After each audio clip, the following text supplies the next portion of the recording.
Let's do this. Was that a stupid intro? Who knows? Certainly not me. So I have this bad habit of buying books and then never reading the books. I've recently bought a lot of books and I haven't read any of them yet. I challenged myself for 2020 to read 80 books. We're halfway through 2020 and I've read 3. So I'm gonna change that. This summer, I'm gonna try and read all of the books on this here TBR. I doubt I'll actually do it, but maybe. First on my list is some books that I've started that I need to finish. We have got Good Omens by Terry Pratchett and Neil Gaiman. I started this book literally a year ago.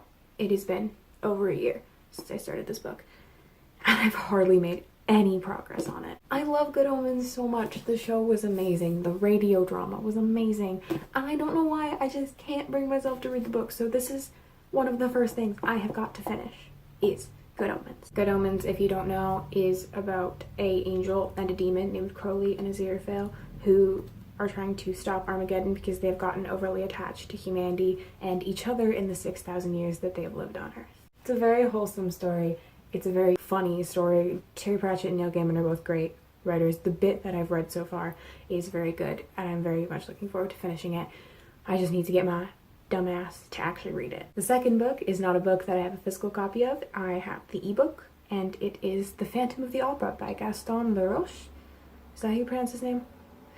I don't speak French. I can't pronounce French names. Listen, if you know me, you know that I love The Phantom of the Opera. It is one of my all-time favorite stories. I've seen the musical so many times now, and I figured, why not read the book? So I bought the ebook and read half of it, and then I kind of just put it down to take a mental break because it was a lot to take in, and then I never picked it up again. My friend Green was suffering through all of my live blogs from reading it because I like to give my opinions as I'm reading things. So shout out to Green for not murdering me for constantly talking about random shit all the time. Phantom of the Opera, if you know what that's about, why don't you know what that's about? It's about a deformed musical genius, the Phantom, who lives beneath the Paris Opera House and falls in love with a soprano named Christine, and he starts getting a little obsessed. The next book I need to finish is a book that I don't know why I haven't finished it yet because I am so in love with it, and that is Little Fires Everywhere by Celeste. I still can't pronounce her last name. I got like a quarter of the way through this. I was reading it during school, and then for some reason I just stopped reading it, and I haven't actually read a book since. That's a lie. I read Phantom of the Opera, half of Phantom of the Opera after this, but that's it. So I really do need to finish this because it is a phenomenal book. Celeste is a phenomenal writer. Her writing style, it's so good. Also, there's a show for it now that I want to watch, but I want to finish the book first because I don't want spoilers for the book. And I, 9 times out of 10, enjoy the book more than the show or movie.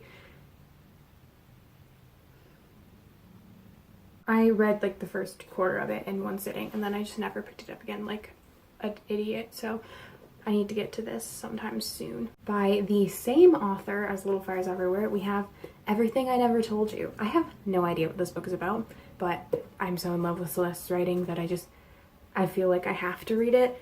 So many people I know who have read her books say that this is better than Little Fires Everywhere, and I don't even know how that's possible because Little Fires Everywhere is such a good book, so I'm really looking forward to reading this and seeing what it's about. Also, can I just say the cover is so pretty? Look at this. Look at this. I love it. Next is another book I haven't started yet, and one I know absolutely nothing about, and that is Night Circus by Erin Morgenstern. It so happens to be a Heather's pick. We always love Heather's picks. I don't know what this book's about, like, at all. I have absolutely no idea. I think it's about a circus. That would make sense based on the title. It's like a mysterious circus, probably. I haven't read the synopsis. My friend Maya told me to read this book. I asked my friends for book recommendations, and this was number 1 on Maya's list, so I picked it up. It has a fun cover. I love the little, like, cutout bit. It's very fun. I don't know how I'm gonna get this sticker off without ruining the cover, but I'm going to do my best.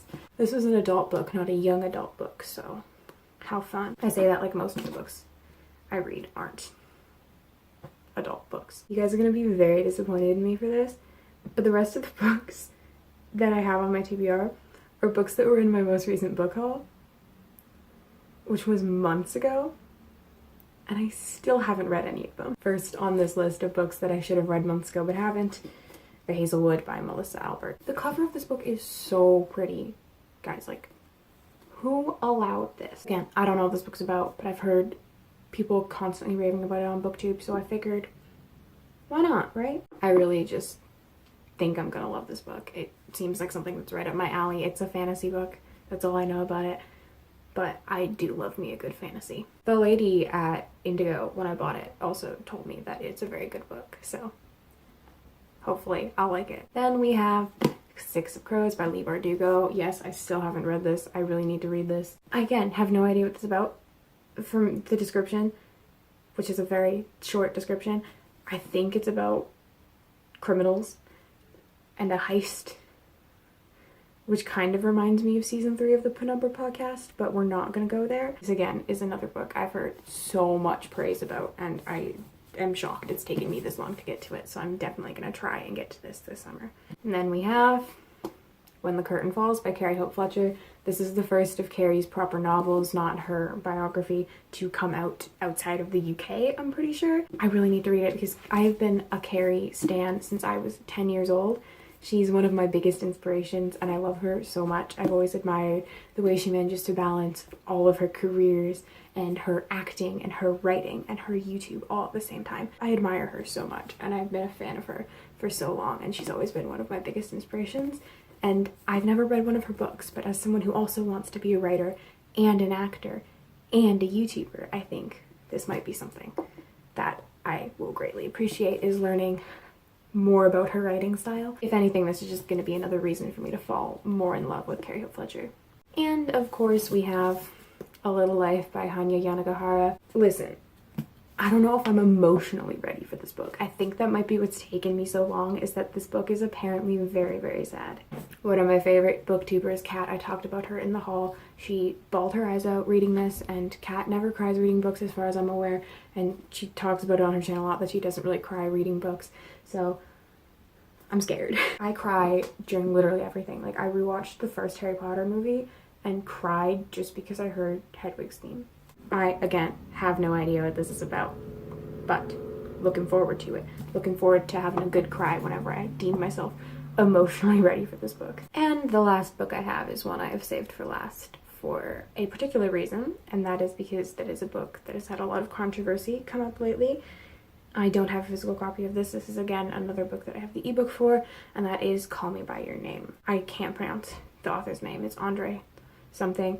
This book has had a lot of controversy surrounding it lately. It's always had a lot of controversy, both the movie and the book, but I've seen it a lot, especially lately, where people are finally starting to call out the problematic aspects of the story and the large, weird age gap between Elio and Oliver. I greatly enjoyed the movie, but I do recognize that it was fairly problematic. It was not an acceptable age range. It was not an acceptable age gap between Elio and Oliver. They were at very, very different points in their lives, and so I just don't think they were a healthy relationship, but it's still a nice story. The vibes are the best part of it, and I'm not gonna let a little bit of controversy and a problematic story take away from this thing that I really enjoyed. I have been meaning to read the book for a while, since I first watched the movie, basically, so I'm gonna hopefully get to that soon. Let me be serious for a moment. Even though I love reading, and reading is like one of my biggest passions in life, recently I've just not been doing it. And it isn't out of, not enjoying the books that I'm picking up, and it's not out of boredom with reading. It's out of mental health. My mental health is something I have always struggled with, and recently I've just been so unmotivated to do anything that I've ever enjoyed, and I hate that, and I really do want to get back into doing the things that I like. I don't want to let my depression ruin my life, and even though that is harder said than done, it's something I'm struggling to work towards, but still working towards anyway. If you feel like you are going through something similar, just know I see you, you are seen, you are loved. There is a light at the end of the tunnel, and it doesn't matter what you're going through now, it'll all be okay eventually. I really need to read all of these books. I don't think I'm gonna get to 80 books in 2020, considering that I have read 3 books in like 7 months. but I'm gonna try. Recommend me some books in the comments if you feel like it. Try and help me get to my book goal. Other than that, that's it for the video. If you have enjoyed it, like it, subscribe to see more of my face. If you want to do that, I would understand if you didn't. And that's it. Until I eventually decide to make another video. Bye. That was a really cringy outro. Love that for me.